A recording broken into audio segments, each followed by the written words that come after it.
Welcome back, everybody, to another episode of My Name is Dad.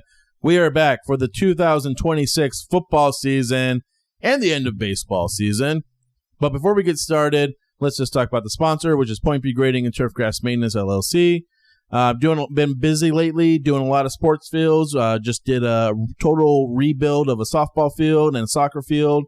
Doing a bunch of baseball and softball fields. So you got sports fields, you got some landscape issues, you need some grading, you need some turf grass maintenance advice.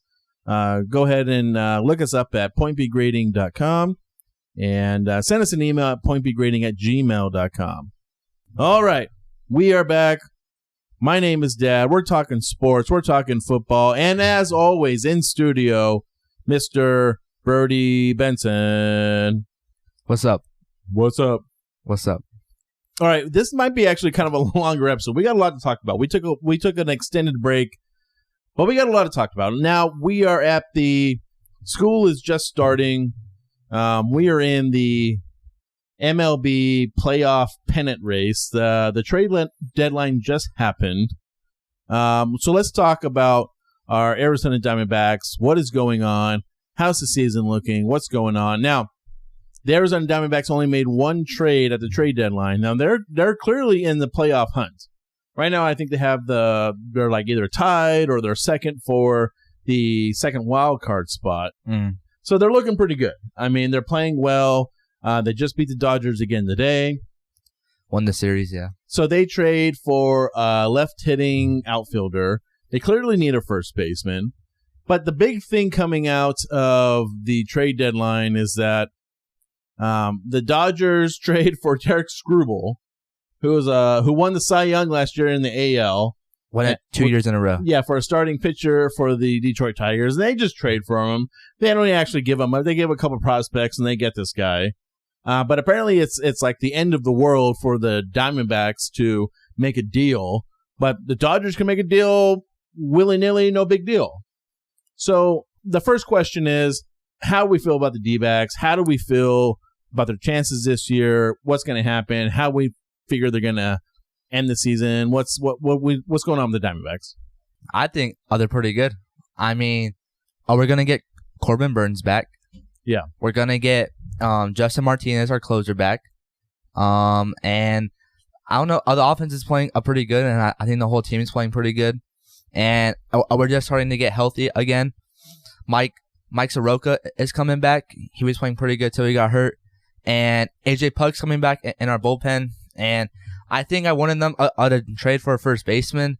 But Lars Nootbaar lets Tim Tawa focus more on first base. And he's been playing pretty good lately. So if we just keep playing good and just keep winning games, then I think we'll be fine and we'll make the playoffs. And hopefully have a 2023 season where we just get hot in the playoffs. Yeah. I mean, the Diamondbacks are playing with now. That's the thing, that they have still a bunch of players who haven't even played this year. Yeah, they are coming back from injury, like Corbin Burns, who is $300 million ace that we paid for. We basically got nothing out of him during his injury. And then we got, was it Juan Martinez or somebody, whoever is in the... Justin Martinez. A really young closer that throws like 105 miles per hour. He throws 100 miles per hour. So we got these guys coming back. But coming off an injury, do you really want to get these guys in like playoff seriousness where it's like, we may need you a day early, or, it's like, we may need you to go an extra inning, even though you're just coming off a huge major injury and all this stuff. So I'm a little weary about that. But the thing is, very clearly, the Diamondbacks needed a first baseman. They did not make that happen. It's just been a hodgepodge. Now, I do think that last year, the Diamondbacks traded away Josh Naylor, our first baseman, and they got a first baseman back from the Mariners, Tyler Locklear. He's been playing decent. He's been playing decent, but that's a guy that the general manager traded for. So is he kind of like giving up on that guy? But he's kind of like, well, I traded for him, so I want to give this guy a chance.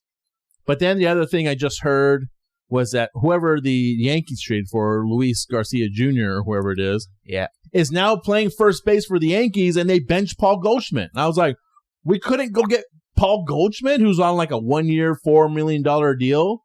It's not a lot of money, but it was like, we couldn't figure this out and try to make a deal and bring Paul Goldschmidt back to the Diamondbacks. But then I thought, oh yeah, Mike Hazen is the one who's the general manager for the Diamondbacks. He's the one who traded Paul Goldschmidt away in the first place for a shitty-ass trade. So, I don't know. Okay. But the big thing is that the Dodgers trade for Tarek Skubal. The Dodgers can have an infinite amount of money. They can sign any free agent they want. They can trade for any player they want. Is this good for baseball that the Dodgers can just overload their roster with all-stars and have an infinite amount of money, can outbid anybody for free agents? We talked about this a little bit the other day. Is it good for baseball? Should there be a salary cap? I don't know. So go ahead and give your thoughts, Brody, and then I'll go after you. Well, I think it's not good for baseball, but I don't think it's the end of the world, like some people are. I think there should be some sort of salary cap, or like you said yesterday, like only like one player I can get like a 30-year contract or something like that. Well, there's been a lot of deferred money. So like the player signs a 10-year baseball playing contract, but actually is getting paid for like 30 years. Should that be allowed? I don't think so. Should all the money have to be paid during when they're playing? Yeah, like Shohei Ohtani gets like 80% of his money after he's retired. Like that's like, so I don't think they're ruining baseball, but I think something should be done, or teams need to I don't know, pay more or do something. Like, I don't know, but it's definitely not good for baseball, but it's not the end of the world. Yeah. Like I said, I was telling Brody yesterday, we were talking about this, that we went through this with the Yankees. Like, the Yankees were the most rich team ever, and they could buy any free agent. They would, I mean, I told them that they had a starting rotation of 5 pitchers, and every single one of those pitchers was like Mike Mussina, Andy Pettitte, Roger Clemens, the other guy, the other guy who was like dominant in the playoffs and everything. But like they had a starting pitching rotation of 5 aces. Like any one of those guys could have been a number 1 starting ace for any team in the Major League Baseball, and they had 5 of them. You know, Roger Clemens was like, and Andy Pettitte were like souped up on roids. I mean, it was like unbelievable how stupid these guys were and how good their team was. Now, the other thing I didn't tell you, that you remember the movie Moneyball? No, I don't think I ever watched it. The one with Brad Pitt about the Oakland A's and everything? No. You haven't watched Moneyball. Okay. Thanks for ruining my point, Brady. But the point is that in the movie Moneyball, the A's, lose in like the AL championship or whatever to the Yankees. And Jason Giambi becomes a free agent. That was like their star AL MVP first baseman. He became a free agent. Guess who he signed with?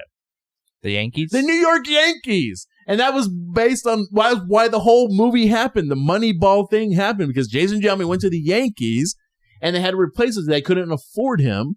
So they had to come up with some other way to fill the void, right?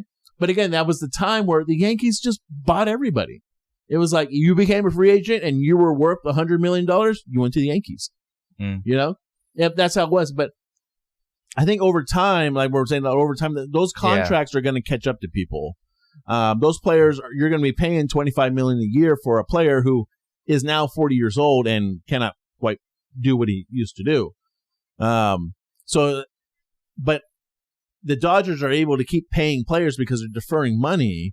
I don't necessarily like the deferring part, especially for free agents. I can see maybe deferring payments, like we talked about. If it's one of your players, you're resigning a player, or this player came up through the minor leagues with you. That some sort of rules that they could determine. This player did 2 years in the minor leagues with you and was called up. You can be able to defer some of that money because he's like a homegrown player. Like homegrown players, maybe you can defer money, but for free agents, I don't think that's how it should be, though. So it just feels like that right now, baseball and the Players Association, there's this big rift of the owners want a salary cap, the players don't, and there's going to be this huge clash. And they're talking, lockout, strike, and might not be baseball next year. I don't know about that. It's happened before. In 1994, they canceled the World Series. But like also like the Dodgers like on paper are like the best team, but playing wise they're not dominating. They have like the 6th best record, and they just lost like 7 in a row. Yeah, and they're below 500 after the like All-Star break because injuries, and most of the players are in their late 30s, mid 30s. So, and that's the other thing that's baseball is that, like, okay, if you had a team, if you were able to sign a dream team of every player, they hit 30 home runs and had 100 RBIs for their team, and you put them all on the same roster together, well, they would not all have 30 home runs and 100 RBIs. No. Because there's situations and there's pitching locations, and like, you're batting third, you're batting fifth, you're batting seventh. So there's situations. So you can't expect that they're going to go sign this player and he's going to come in and he's going to hit 30 home runs and 100 RBIs. No, he's in when he's batting 7th or 8th in the lineup, but when he was batting 3rd for the Pirates, yes, that's what he's going to do. But when he's batting 7th for the Dodgers, no, he's going to hit 15 home runs and have 65 RBIs. And he was playing every day for the Pirates. Yeah, but for the Dodgers, he's going to play 75% of the days because they have such a talented roster. Yeah, and that's the thing, and the teams are not going to pitch around them or pitch to them and like all these things. So baseball does have a way of kind of equalizing things, that you can't have a team of all-stars and just go undefeated. That's not possible, But it just feels like that there could be a little more competitive balance, but I don't think just having a hard salary cap. I do like the idea of a low salary cap, but not forcing teams to overpay for players. But I think there's got to be some sort of competitive rules that smart people can come up with, that'll make it better. There has to be. Yeah. All right. Well, let's move on. Let's stop complaining about the stupid Dodgers. Let's talk college football. Let's get into college football. And quickly, let's just talk about. We didn't do any real podcasts over the offseason, but the big thing going on nationwide was the Brendan Sorsby transferring to Texas Tech. He gets then caught or exposed for placing bets while he was playing at Indiana and Cincinnati. But apparently that's all Texas Tech's fault. So let's just talk Brendan Sorsby. Kind of what's your take on it, Brody? I know it's kind of maybe a little bit old news now, but we haven't really given our take. I just think it's stupid, and I feel like a lot of it could have been avoided. Well, first of all, everyone just attacked Texas Tech, and Texas Tech are the bad guys. He never bet at Texas Tech. Texas Tech didn't even know about it. They weren't like paying the judges to like let him play. Cincinnati literally knew about him betting and said nothing and let him transfer to a school. And Cincinnati just because they're not that like good of a team, like no one cares and stuff. But Brendan Sorsby just, if you never gambled, we would never be here. I think if you gamble, you should not be able to play. But the judge like let him play, and then all these teams started like boycotting a Texas Tech and stuff like this. So I think it was just all kind of stupid and stuff, and it all could have been avoided, and everyone could have handled it better.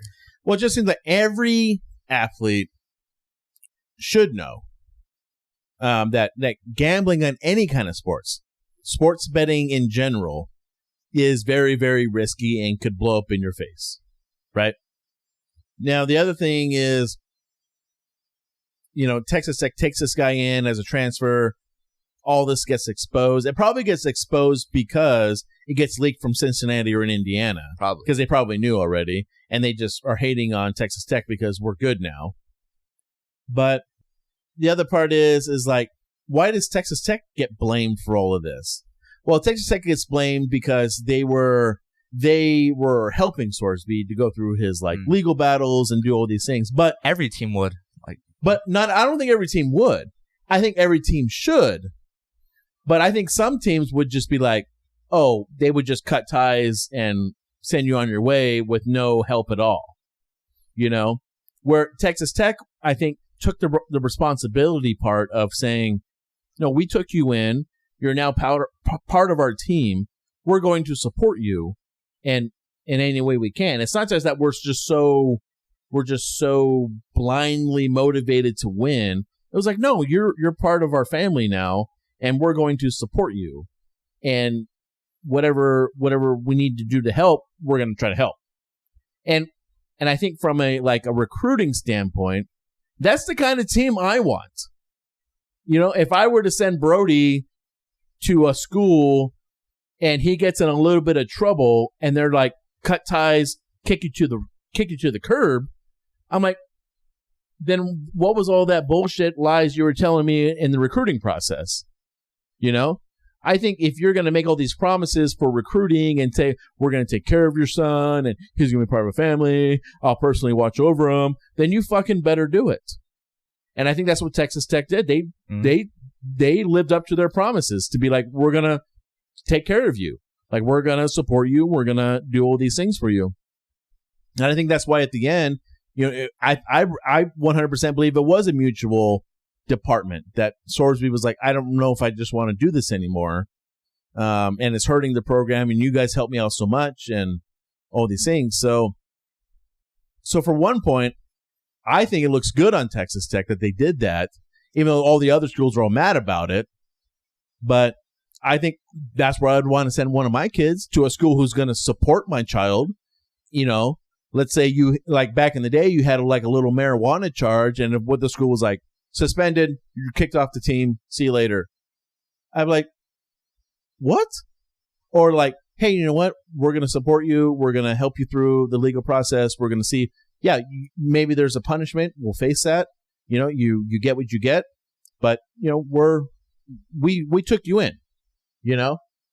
So I don't like that Texas Tech gets blamed for being this evil empire that they're not. I don't think that's the case. I think Indiana and Cincinnati are the evil empire people. Where were they? They allowed this guy to play on their team, and they knew he was betting on games or cricket games, whatever he was betting on. I don't even know. So it's kind of like it definitely feels unfair. Brendan Sorsby's never played one snap for Texas Tech. Probably has never even practiced with Texas Tech. He had 5 practices. Five practices, and it's like, oh, we're gonna boycott, and we're gonna cancel games against you. It's all just political, gamesmanship bullshit. That's what it is. Yeah, they were like, he's gonna convince everyone else to bet on the team, and they're all just gonna bet and all this stuff, and guaranteed that all those teams, Nebraska. All the SEC schools, they all paid players back in the day illegally. Nebraska and Georgia. They're not innocent in any of this. They're just trying to take advantage of a situation and be like, our school is so cool. We follow all the rules. Come play for us. You don't follow all the rules. You're not that cool. So that's the thing. So Sorsby's gone now. But I look back at it and I think I actually have more respect for Texas Tech that they supported their student athlete that way. Yeah, it was just kind of all stupid because of other schools and stuff. And Nebraska and Georgia started all this just boycotting stuff. But half of Georgia's team is criminals. They have charges. Georgia has more I don't even know, but half their players have. They might have a kid who gets a speeding ticket and they'll cover it up. And they'll tell the local news, no, don't post a story about this. Or they got in a bar fight and be like, we probably don't want to get these guys suspended. It always comes out once they get drafted. Then it's like, oh, this guy got in some accident and stuff like that.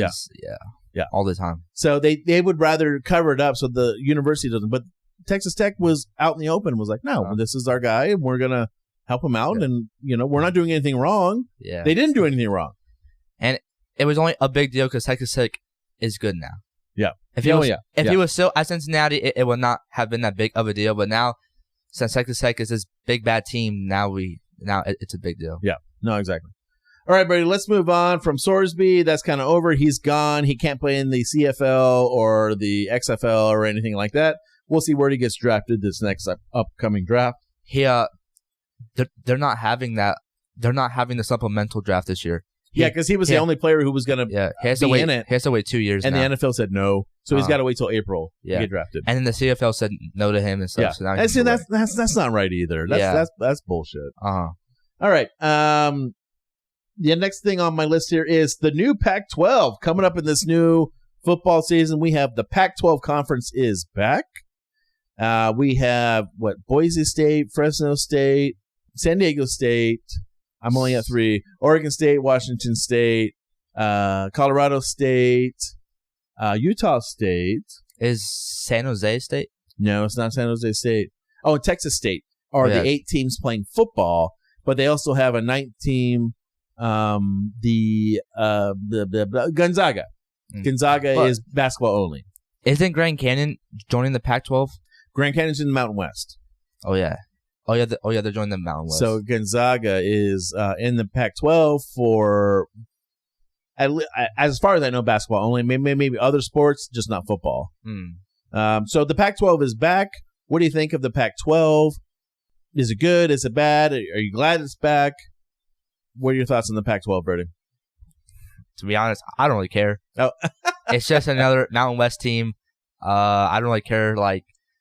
I mean, it's cool. It's cool, I guess, but I don't really know. I don't really care. I don't really have much thoughts. It's just another Mountain West conference, I guess. It's just the same exact teams, basically. Well, it definitely feels like that some of the best football teams from the Mountain West left to join the Pac-12. Fresno State, San Diego State, Boise State. I don't understand why some of the other teams didn't go. Why they're so loyal to the Mountain West. I don't know what is so great about the Mountain West Conference. I heard something about Hawaii. Hawaii had something or something like that. I don't even know. Well, I know that everyone hates traveling to Hawaii because it's so far. Yeah, and they have a severe advantage at the game times they play and all that stuff. It's like a West Coast team playing a super early game on the East Coast. But I don't understand. I remember it was the big one was UNLV. I don't understand why UNLV wouldn't go to the Pac-12. Me neither. What did they gain out of staying in the Mountain West? I don't know. It's just now there's going to be just these conference rivals, but they're just going to run the Mountain West, I guess, and just get a conference win. I don't really know. Yeah, I do hope someday that Cal and Stanford come back to the Mountain West earlier, or to the Pac-12. It makes so much sense. Yeah. They're in the Atlantic Coast Conference. They're literally the most Pacific teams you can beat. Yeah, I think in hindsight, I would like San Jose State. I would have liked San Jose State and UNLV to go to the Pac-12 also. I don't know so much about New Mexico State. I kind of wanted Sacramento State to go to the Pac-12. Well, I think that's the opportunity that some of those schools see, like UC Davis, Sacramento State. I think they do see an opportunity that you know what, in 5-10 years we could be a Pac-12 school. And North Dakota State probably goes to the Mountain West or something like that. Well, North Dakota State did go to the Mountain West. Oh yeah, they for are football and everything. And I don't understand why that either. You know, they ran FCS over so long. I mean, I don't know. Yeah, I don't know why they would just jump into the Mountain West so quickly and I don't know. To me, it seems like North Dakota State's just jumping into the Mountain West to then jump ship to another conference. Probably the Pac-12. Their ultimate goal is probably to be a Big Ten school or something. Yeah. A Big 10, Big 12, or something like that. Yeah. All right. So the Pac-12 is back. And now, let's talk some Texas Tech. And a lot to talk about. Okay, we already talked about a little bit about the Brendan Sorsby thing. But the quarterback situation... what's going on with that, Brody? Give us an update. On the quarterbacks there? Yeah, well, our quarterback got taken from us because he illegally or he bet on some games at Indiana, Cincinnati, and then he got kicked off the team. So there was questions about who was going to be the starter. They're going to bring in somebody. They're not going to bring in somebody. What's going on with the quarterback situation right now? Will Hammond just got cleared out of practice and full pads, so he's back. He has a knee brace on right now, but and then Joey McGuire came out and said he's going to be the starter week 1. So Will Hammond's back. If not, we have a 5th-year senior, I think, Mitch Griffiths from Tulsa or something like that, and then we have a 4-star guy Lloyd Jones, who's a redshirt freshman, who Joey McGuire keeps raving about. He's like 6'5", and he's really good. But Will Hammond, there was speculations on if he was going to be ready for the season, because he like tore his ACL like week 8, and I guess he had a good recovery, and he's already back in fall camp practicing. Yeah, so Will Hammond was the backup quarterback last year. He was the one he came in the Utah game and dominated Utah. Beat Kansas. But then went on the road to ASU. We were at that game. He ended up losing. That was okay, but again, I kind of blame on the coaches. That was his first ever start, and it was at ASU, and we were there. It was loud. It was loud, and the coaches were like being so way conservative. Yes. So I don't really blame that on Will Hammond. Yeah. Not really. I like Will Hammond. I think he's a good quarterback. I just wasn't sure if he was going to be ready for this year. And how ready are you coming off of, especially getting rushed back off of injury? But, I mean, week 1 is against, like, Abilene Christian or something. Yeah, he's going to play, like, the first quarter. He's going to play, like a minute and a half, or a quarter and a half or something like that. So. But, yeah, former 4-star. I think he's a redshirt sophomore right now. Yeah. All right. And then the next thing I have on my list here is, what are some big games that stand out on the Texas Tech schedule, and how would they finish? What's going to be their end of season, regular season record? Some big games I can think about. Week 3, they're home versus Houston. It's the first. Yeah. It's like a Friday night game, and everyone is high on Houston. I'm pretty high on Houston. It's at Tech this year, so.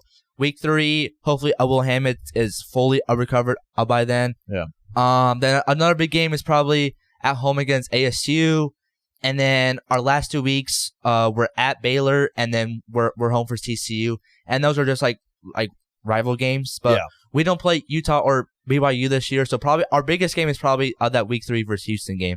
That would probably be the biggest one. And then I know a lot of the Texas Tech players are excited to go to Cincinnati because of what Cincinnati and the Brendan Swordsman situation. Yeah, I'm not so worried about Cincinnati anymore. They're going to crush those dudes. Yeah, Texas Tech wants to play Cincinnati. They're going to run the score up if they can. Yeah. I was a little worried about the early Houston game because of the quarterback situation. I am a little worried about the Arizona ASU games. Now, Texas Tech's at home, but we have never really played Arizona that well. We've played Arizona State at home well, but not on the road. We played Arizona one time on the road, and we beat them. But no. Last time we were going to go to that game, and we couldn't go to the last minute, and Arizona, it was in Tucson, and Arizona won. Texas Tech won. I watched the game with Zach. Well, no, it must have been the year before or whatever, before they were Big 12. Oh, before? Yeah. Oh, they played Arizona before? Are you sure? Yes. Well, we were gonna go to the game. I was gonna take you, and then Arizona beat us. But I don't remember that. All I know is, God damn it, Brody! Bro, Dad, what are you talking about? You have no clue where you are right now. What are you talking about? Look it up right now. We're gonna pause the podcast. What do you want me to? We're gonna wait. What do you want me to search up? Arizona versus Texas Tech? Yes. Football games. It was their first year in the Big 12, and Texas Tech beat them. I already watched it. I was saying it was before they were Big 12. Like, what year? Are you talking about when Fresno State came to ASU in 2019? Texas Tech played Arizona 28-14. Arizona won. 28-14? 2019? That was 9? That was a long time ago. 2019. Okay, but in 2024, which is more realistic, Texas Tech was at Arizona and beat them. So that's what I'm thinking of. I don't remember 2019. But 2024, 2019, right before COVID. Yeah, but since Arizona joined the Big 12, Texas Tech is undefeated against Arizona. Since they joined the Big 12. Well, yeah. So, but Arizona, I don't know. I kind of like Arizona this year. I think Arizona is going to be pretty good. Texas Tech all-time record versus Arizona, they're 28-7. Texas Tech owns Arizona. I don't know. I'm just saying. I'm just worried about the game. All right, I'm worried about the Arizona game. I'm worried about the Arizona State game. And I am worried about Baylor and TCU. Those are rivalry games. You always got to be worried about those. I know. I said that. I'm not really worried about Arizona. I think people are too high on them. Way too high on them. On Arizona? They lost so much talent, and they got none back. All they have is they have Noah Fafita and no one else. They're not that good. Well, they got a good quarterback, so they always got a chance. At Texas Tech, bro, Texas Tech fans are different now. What about ASU? Why are you so high on them? I'm not high on ASU. I never said I was. I'm high on Houston. I said I'm high on Houston. Well, yeah, but you were talking about ASU a little bit.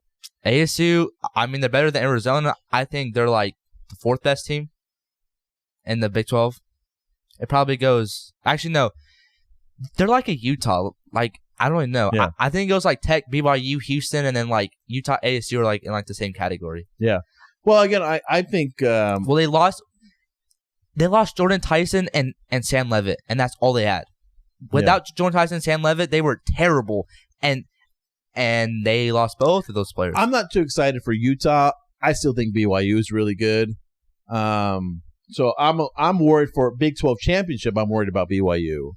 But I am worried about, as I was telling you earlier, that I am worried that there's going to be some sort of game Texas Tech's going to slip up on.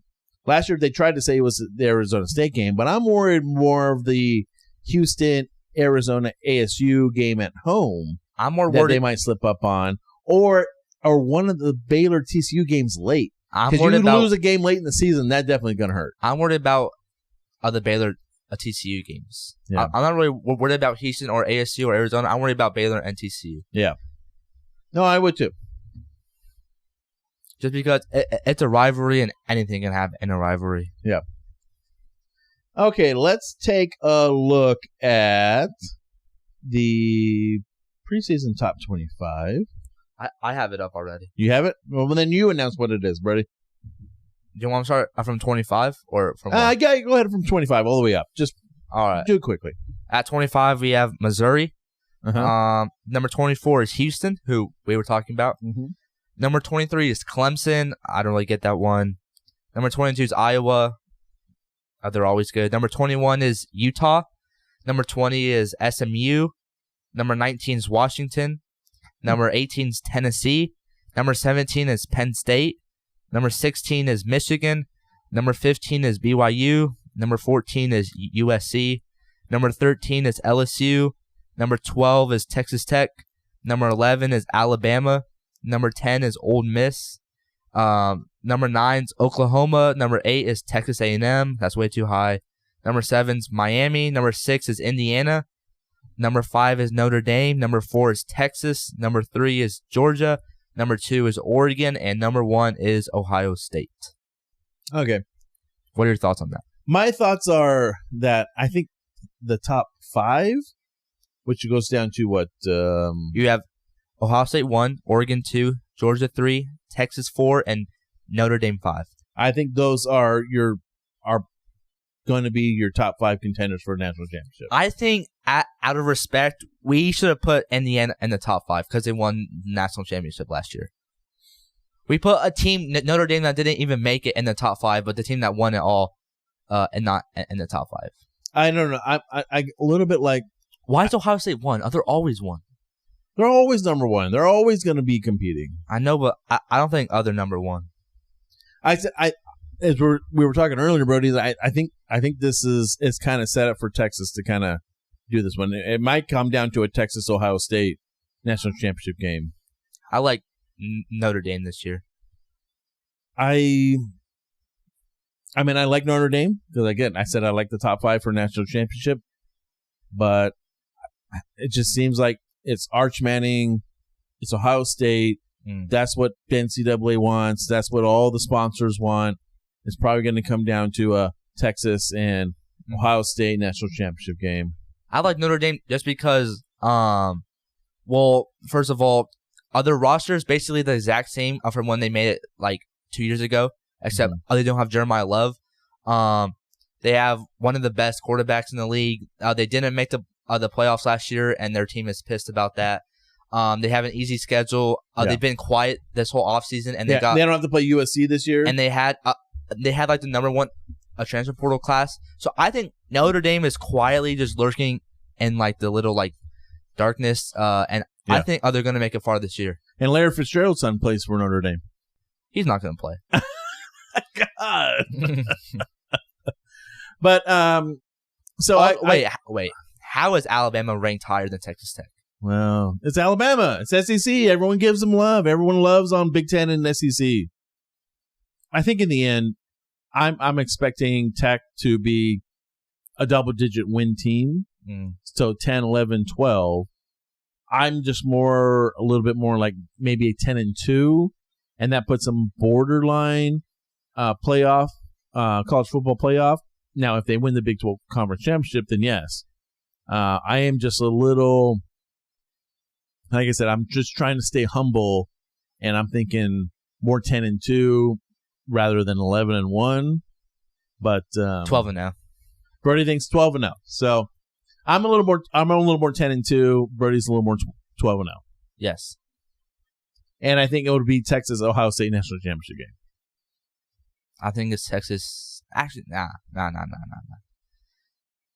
Notre Dame's winning it all. I don't really know who else is going to be in there, but it's going to be Notre Dame in there.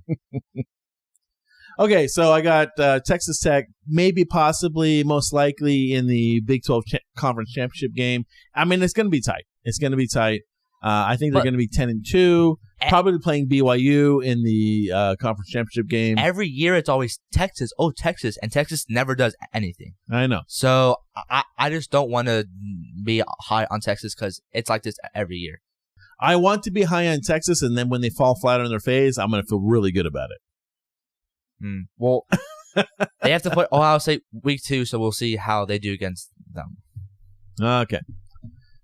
So who do you think what's going to be a national championship game, Brody? Did you say? The national championship game is going to be Notre Dame and Ohio State or Texas. Oh, okay. But it's going to be Notre Dame for sure. But Notre Dame. You're high on Notre Dame. You're betting the over on Notre Dame. Look, last year I was high on Clemson and they fell flat on their face. Yeah, they did.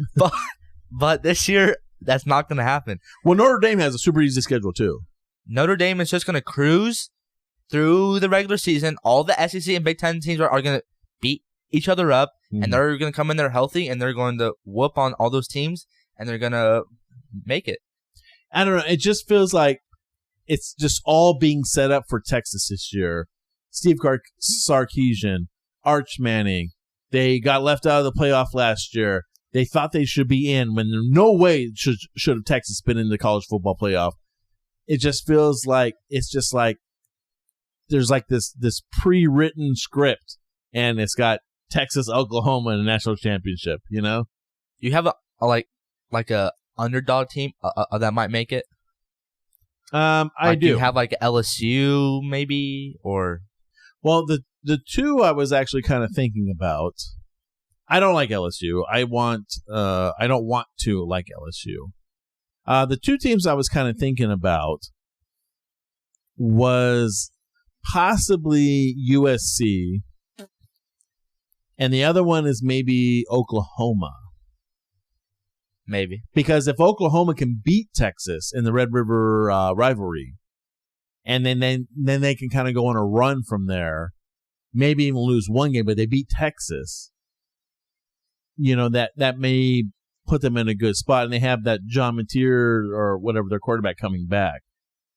Now, USC, they're in the Big Ten. They have to beat Oregon. They have to, beat some of these teams. They play Oregon, Ohio State, Indiana, and Michigan, in the same year. Yeah, but again, if they can lose one game, but, if they can come up with some wins, and they got a tough schedule, but if they do play well and they do win some of those games, it helps them a lot, because if those teams have one loss and they beat them, they're in a prime spot to, My underdog team is Alabama. Oh, God. You were just talking shit about Alabama. Roll Tide. You were just like, why is Alabama ranked over Texas Tech? And you're like, I'm going to pick Alabama. They're my underdog. Roll Tide. That's all I have to say. Good God. Roll Tide. Good God. All right. Let's transition. We're already at 40 minutes, but let's transition over to the NFL. We got a lot to talk about with our Arizona Cardinals. First, let's talk about the QB situation. Bro's a Cowboys fan. What are you talking about? You're a Cardinals. I'm a Cardinals fan. But he has a billion Cowboy stuff hung up in our house. A billion? Literally or figuratively? Figuratively. I have like one thing. The QB situation? QB situation. All right. So over the course of the offseason, Jacoby Brissett became the starter. He definitely held out for more money, which he rightly deserved. He should have been paid more and has been paid more. Cardinals also draft Carson Beck with a third-round pick and signed Gardner Minshew, who used to be a star quarterback at Washington State. He's kind of bounced around the league a lot, but not a bad player. So we have a Jacoby Brissett as the starter, Gardner Minshew and Carson Beck as backups. Now, if you just watched the Hall of Fame game, Carson Beck did play very, very well. So what's going on in the quarterback room, Brody? Who's going to start? How's the season going to end out? What's going on? Well, Jacoby Brissett is going to start, and I think Carson Beck comes in sometime in the season, probably around like week 10. Week 10? Week 11, week 10. Around our bye week, which is like week 13 or something like that. Okay, here's a hypothetical. What if it's week 2 or 3 and Jacoby Brissett gets injured? And you're the starting, and you're the head coach. Who are you going to bring in? If Jacoby Brissett gets injured like week 1, week 2, week 3, I think you bring in Gardner Minshew for like the first like 3 weeks while he's injured, and then you bring in Carson Beck. Because I don't really know. I just feel like I don't really know. I just think if Jacoby Brissett gets injured early, just put a Gardner Minshew in there. Just let him kind of. He was taking first team reps when Jacoby Brissett was not practicing. I think just save Carson Beck for just don't put pressure on him. This first year just has to be kind of just look. Are we gonna be bad? Just go out there, just play your game, just no pressure, really, kind of at all.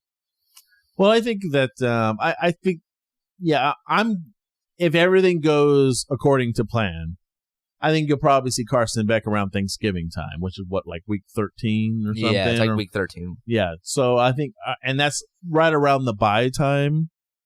So maybe, I don't know if you would wait till like the week 14 bye, which is terrible. Who has a bye week 14? Like fantasy playoffs are starting like week 14 sometimes, and you're having byes? Like, get it over before Thanksgiving, NFL. That's bad. So that's just kind of what I'm thinking is like maybe around that time when they're officially eliminated from playoffs, then you can definitely start thinking about, okay, Carson Beck time. I think, again, that best case scenario is that Carson Beck works out, that he looked good in the Hall of Fame game and he continues to progress as a quarterback, and maybe you say, yeah, this is our starter guy. And then when you have a top 5 draft pick again this year, you don't have to pick a quarterback, or maybe you could trade out of it and get a couple first rounders and really build something. Maybe be like the Rams and trade for like a actual like proven good player.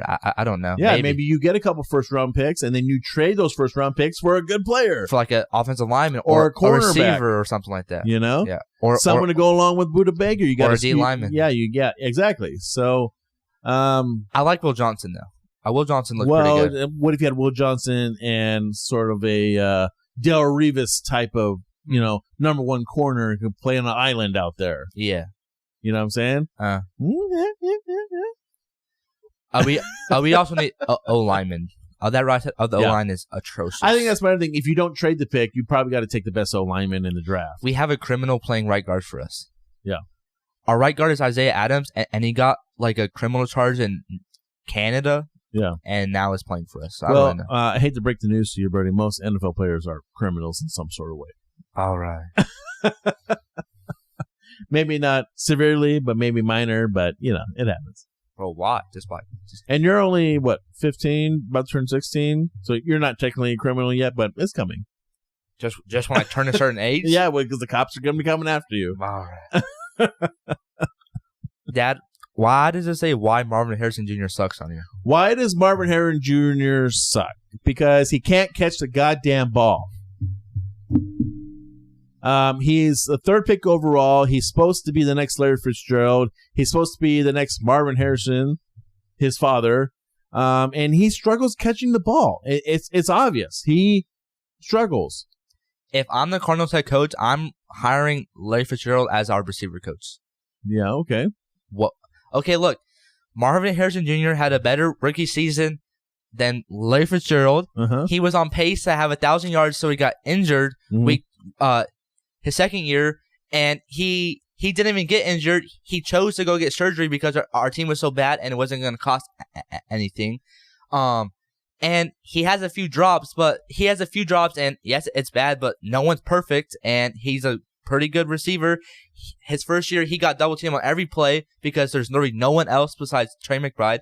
He's had Kyler Murray throw him duck passes his whole career. Mm-hmm. And yes, so he plays for the Cardinals, Not a lot of people's success. Well, I'm going to explain something to you, Brody, because... And his coach was Jonathan Gannon, who's the worst offensive coach of all time. If anybody knows anything about bad coaches, terrible quarterbacks, and still being number 2 in the record books on catches and touchdowns and all the receiving yards, it's Larry Fitzgerald. That's why we bring him in as the receiver coach. Okay, fine, okay.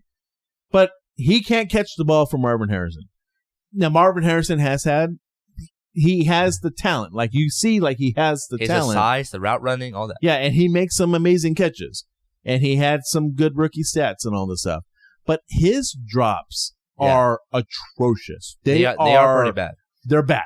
They are. Like, literally the one I made a YouTube video of, it hit him in the face and he was wide open. I said, I have 9 and 10-year-old youth football kids can make that catch. Yeah, that is true. It hit him in the face. That is true, yeah. So...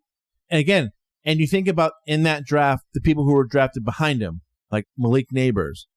People still will tell you, even Malik Neighbors got injured last year, that he's better than Malik Neighbors is better than Marvin Harrison Jr.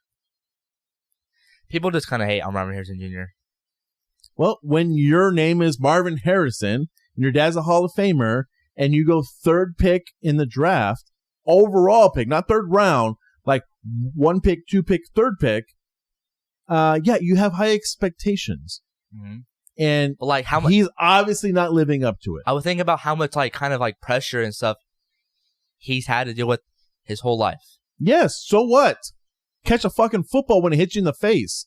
Yeah, but everyone just like, catching is not the only category to a receiver. Everyone just thinks like he's terrible because he has a few bad drops. When your position is receiver, catching is the most important part. Getting open is the most important part, and then catching. Yeah, well, he is wide open. I know. So it hits him in the chest, it hits him off the shoulder, it hits him in the face, and he completely muffs it. When he's pretty good at everything besides catching, then I don't know why people are saying he's a no. I'm not saying he's a great receiver. I just don't like people that say he's a bad receiver. What is the most important part of being a receiver in the NFL? Getting open, then catching it. And he had catching the goddamn fucking ball. 41 catches and 6 drops. Catching the ball is the most important thing. He catches the ball. He had 41 catches. Now I understand the part of where, like, okay, if Tom Brady was his quarterback, he doesn't have to quite get as open. Because, like, you mean to tell me that, like, Wes Welker, Danny Amendola, and the other guy, the other little wide receiver, that they were super open all the time and were high-jumping people Edelman. And were taller than everybody? Julian Edelman, yeah. And that they were always completely open. But did they catch the ball? Oh, they did. Yes. So that's what I'm saying is, like, catching the ball is the most important thing. Now, also, Kyler Murray sucks. I've been saying it for years. He's only in his 3rd year. He's like 23 years old. Let's give him, like, yes, it's pretty bad, but he's only 23. Give him a little bit of time. I am giving a little bit of time. I'm not. What's in the rush? He's on the Arizona Cardinals. There's no rush. I'm not calling him a bust, but I'm close. If this season does not go well for him, then he's a bust, dude. Dad, he was going to have 1,000 yards receiving. That's a bust. I would like 1,000 yards by Thanksgiving this year then. I mean, or close to it, or on pace, or whatever. But you can't. You got to call it as you see it. I don't think he's going to get 1,000 yards this year because we're going to run the ball like the whole season. No, I expect that they're going to run the ball and then play action, and he should be wide open deep down the field and making touchdown deep, like how we used to do it back in the day. He has. That's how Michael Irvin used to do it back in the day. Since I'm a Cowboys fan, they used to run the shit out of the ball with Emmitt Smith and then play action, and then they throw it deep to Michael Irvin, watch the playmaker, and he would catch it and score a touchdown, and he'd do a little dance. Watch the Titans game. That's what I want Marvin Harrison to do. Watch the Titan game last year and watch Marvin Harrison Jr.'s second ever game and against the Dolphins his rookie year. That's what he does when a quarterback can get him the ball. Yeah. I'm just saying that this is a prove it year for him, and he got to prove it, man. Look, he got to do something. Someone did some like stats. He has only ever dropped the ball when he's running like in, but when he's running out, he has never dropped the ball. And the thing is, Marvin Harrison Jr. JG, it was always streaks, and when Kyler Murray would throw him the ball, he would underthrow it all the time. Oh yeah, so for sure. Like Marvin Harrison Jr. Like if someone can launch it out of him, he will burn the guy. And it's proven when he's not running inside, he's going to catch the ball. No, that's what I'm saying. He's got a new coach, new offense, all these things. That's why I can't just write him off yet, because Jonathan Gannon was not a good coach. I can't just write Marvin Harrison Jr. off yet. But if he's still making the same mistakes as he was before with the old coach, then it's on Marvin Harrison Jr. So he's got this year. This is a prove it year for him. Yeah, for me it is. Yeah, but I'm watching. All right, I'm watching him to see what's going on. So he needs Michael Wilson's third year. Michael Wilson popped off his third year. Well, Michael Wilson popped off, and Marvin Harrison Jr. Kind of popped off. But yeah, Michael Wilson is playing the Puka Nacua role, and Marvin Harrison Jr. is playing the Devontae Adams role. Yeah, and we also have a Trey McBride that gets half the targets. We have the best tight end in the league. Well, again, that should help you get open. When you got a good running back and a good tight end, they can't quite just double team you all the time. They got to start looking other places. You know what I'm saying? Like, the things are kind of in his favor, and that's why it's like, okay, things are in your favor. I know the team is not going to win a lot of games, but Michael Wilson flourished under Jacoby Brissett. Like, you got to do something here. You can't be trying to catch every football, cradling it against your chest and let the ball bounce off your shoulder pads. Like, use your fucking hands, dude, like every wide receiver does. So, I don't know. This is make it or break it year for me and Marvin Harrison. And he's close to breaking it. All right. All right, Brody. Let's quickly talk, or well, I don't know about quickly, but let's talk win totals for Arizona Cardinals. The over-under is at 3.5. So if you wanted to bet that the Cardinals are going to win more than 3 games, you would bet the over on the 3.5. You think they're going to win less than 3 games, you would bet the under of the 3.5. Where are you sitting, Brody? What do you think is going to happen? They have a tough schedule, but I bet you talk to any NFL person for any NFL team, they're like, oh, we got a super tough schedule this year. They all say they have a tough schedule. So I don't care about tough schedule. Well, they all do because it's the NFL. All the teams are good. They're all good. And we have the NFC West, which the Rams are good. We know the Seahawks are good, and everyone just assumed the Niners are good. But I don't care. Where do you think the Cardinals end up at the end of the year win total? I think we're at 4 wins because I think realistically we play the Giants, the Jets, the Saints, and the Raiders of this year. Mm-hmm. I think we win 2 out of those 4 games at least. Then I think we win one conference game against the Niners, and that's 3. Then I think we have some random win, some random upset. So I think we get 2 upsets and we beat 2 of our 4 bad teams on our schedule. So I think we get around 4 wins this year. Yeah. I think the most is probably 5 and the lowest is probably 2. If I had to set a range. I think I'm definitely on the 5 win total mark. I think that's what I'm going to project 5. Now, I'm just going to go ahead and cross off the Seahawks and Rams. I don't think we win any of those games. But the 49ers are already having injuries, and they're like one of the worst injured teams in the entire league. Other coaches injured. And their coach is injured, okay? So the 49ers are a hot mess, and everyone just thinks they're just going to be super good. Yeah. But like all those distractions and injuries, it affects. So I think the Cardinals definitely get one game against the Niners. Other than that, though, there are I think they kind of win like one game a month plus a Niners game. So I think that would put them on like the 5. That's like 5 wins, yeah. Yeah. So like you think like 1 out of every 4 games they won. Yeah. So they'll be 1-3, and then 2-6, and then 3-9, 3-9, and then whenever they win that one Niners game, it puts them in the they'll be like 4-8, and then they'll end up with 5 wins or whatever. Yeah. So I'm going 5 wins. I'm betting the over. I already bet the over on Cardinals. There is a little underdog mentality of like, hey, everyone thinks we're just going to win one game, or people are betting they're going to not win one game. Bullshit, dude. Our roster is not that bad. It's just we don't have a proven head coach or a quarterback, which are like the 2 like most important things. Yeah. But our roster-wise, I'll compete with almost any other team, kind of. So I don't get all these people saying 0-17. And that was the thing. Like most of our games were lost in the fourth quarter. We were in games all the way to the fourth quarter, but we were just on the wrong side of winning those games. We had 9 one-point losses last year. So I think the Cardinals are going to run the ball a lot. Maybe should. Tyler Algier, James Conner, Jeremiah Love, and whoever, Bam Knight or Trey Benson. But they're just gonna run the crap out of this ball. They are.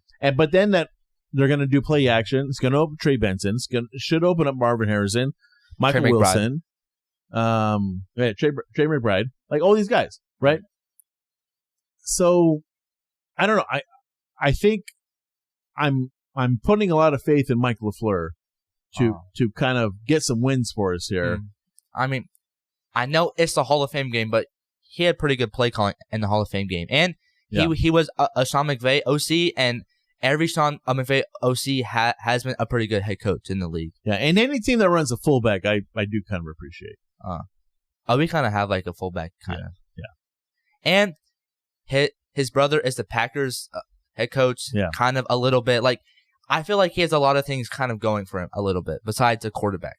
Yeah. Unless Carson Beck is a guy. So, Brody, you're on... I'm on like 4 or 5. Let's call it 4.5 for you. 4.5 for me, and I'm on 5. Maybe I might be 4.5 too. Yeah. But I'm definitely on the over of 3.5. I would bet the mortgage on over 3.5. If anyone's going over 17, don't bet your mortgage, okay? But if anyone's going over 17, it's going to be the Jets. The quarterback is Geno Smith. Yeah, the Jets are. I think the Jets might be the worst team in the league, and then probably Browns and then Cardinals. If I had to say something. Well, the Browns, Raiders are down there. The Raiders are still kind of down there, but I don't know. There's always a surprise team. Injuries happen and all this stuff. But I think that everyone wants the Cardinals to be bad, and I don't think they're as bad as people are saying. Mm-hmm. So again, let's say we're at 4.5. And the Vegas line's at 3.5, so we're betting the over. Yes. Fuck yeah. Bet the over. Bet it all. Always bet the over. Yeah. The over's so much more fun. Never bet the under. Always bet the over. Okay, Brody. So we're at 4.5 wins for the Cardinals. Now let's talk Super Bowl. Who do you think is going to be the Super Bowl matchup this year? Last year was the Seahawks and Patriots. What do you think's going on this year? Super Bowl. Unless you want me to go first this year. Mickey Mouse Super Bowl. Mickey Mouse? The Patriots did not deserve to be there, and the Seahawks, it's going to be the Rams and the Bills. I've said the Bills like the last 6 years. Mm-hmm. But I actually believe the Bills, they have DJ Moore now. They have a new stadium. They have a new coach. I think one of these years of the Bills have to make it at least. And the Rams, I know everyone picks the Rams, but other roster and they have Sean McVay. As long as they have Matthew Stafford and Sean McVay, they are going to be a contender. And they have Myles Garrett, Trent McDuffie, and they might get Aaron Donald back. So I think of the Rams, and it's going to be the Rams and the Bills. Yeah, I think in the NFC, I think it's Rams. I mean, I don't know. The Eagles are a good team, but they're so dysfunctional. There's always issues and problems, and there's this player's upset, and this like all the time. It's like it's frustrating. The Rams went all out this year. Now the Seahawks are coming off the Super Bowl win. They lost. I think they can only, they can't repeat. So that means they're not. They're gonna. I mean, they'll still be good, but they're not gonna repeat. I'm repeating so hard. I know a lot of people have the Broncos making it on the AFC side. No, Broncos. Bo Nix is terrible. But so for me, the clear one is Rams, unless they just get decimated by injuries. Yeah. So let's go Rams on the NFC side. The AFC side. There's the Chiefs, Ravens, Patriots, Bills, the Bengals. If Joe Burrow actually stays healthy, yeah. Because you're not really looking at any like AFC. Well, the only one, maybe I'll throw a little surpriser out there, is maybe the Texans. I mean, other offense has to step up a lot. That's the thing. C.J. Stroud's got to play better, but the defense was unbelievable, right? They were like number 2 in the league or number 1 in the league last year. If I throw out a little underdog on the NFC side, I would say the Bears. Ben Johnson. Bears, yeah. Ben Johnson is a really good coach. I mean, Packers are there too. The AFC North is and the Lions. And the Lions are so good. Lions, Bears, and Packers. But they might just beat the shit out of each other all year. So they always do. I mean, Vikings have Kyler Murray, so yeah. But I think I would agree with you that I would go with the favorites, which is Rams and Bills. But I don't really necessarily, other than an AFC North team, like we talked about. I think the Rams. It's going to be the Rams. But the Texans, I'm kind of, maybe the Texans. Maybe their defense is so good. And the Chiefs, I don't know. They just seem a little too old that the window's closed. And they're going to have to rebuild for Mahomes again and kind of do something else. And the Chargers, again, I've been high on the Chargers. I like the Chargers.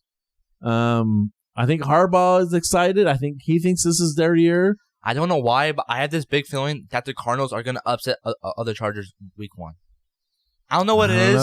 I don't know what it is, but I just have this feeling. I don't know what it is. So Brody is betting. We already know his my underdog pick. His week dog 1 pick. His dog pick for week 1. Cardinals over the Chargers. Cardinals over Chargers. So if you want to get some good line spread on that one, or Justin Herbert, it's like plus 600 or something. Justin Herbert is like marrying this like pretty girl. He's distracted. They're gonna come in here like, oh, it's the Cardinals. It's the Cardinals, and then Michael LaFleur is gonna come out here, and we are going to pound the rock. Yeah. And we are going to make this at least a competitive game. Yeah. No, I think so too. I think it's possible. I think it's definitely possible. And you don't have to travel very far. Yeah, and Mike LaFleur literally knows how to play in that stadium. It's the same one as the Rams. Yeah. I don't know. I just think there's a chance that we can upset. Yeah. So let's just say, okay, so we're just to close it up here. We're both 4.5 wins on the Cardinals. Brody's already projecting week 1 win against the Chargers for the Cardinals. He said lock it up. That's his dog pick. Bet the money line. Bet it all. Bet your mortgage. And we both have Rams, Bills? I think we both have Rams, Bills for Super Bowl. But my one sleeper pick is the Texans. They keep making the playoffs. And mine is the Bears. But yours is Bears on the NFC side. So I'll take Texans on the NFC side. You take Bears on the NFC side. And okay. I also think Texans went 12-0, and you are more kind of 10-2. 10-2, yes. So yeah, we are kind of a little bit separate on this year, but that's okay. Not too far. Nah. All right. Well, that brings us to the end of our episode. It was a long one. We had a lot talked about. When we get back in 2 weeks from now, it'll be like the end of the preseason, week yeah, 0. we'll be getting close, and maybe we'll probably do our week 1 projections. Week 0 or like or week 0 or whatever it is. Week 0 college football and all this stuff. So we'll figure it out. But get those online betting accounts ready because we're gonna make some bets, huh? Nah, not Brody, but me. Not me. Brody just pretends. My dad is like Brendan Swordsby. All right, Brody. Well, let's wrap it up, and thank you for being on again. And say bye, Brody. Bye. Adios. All right. Thanks for listening. You can find us on Spotify and mostly where all you can find your podcasts. And check us out and subscribe. All right. Thanks.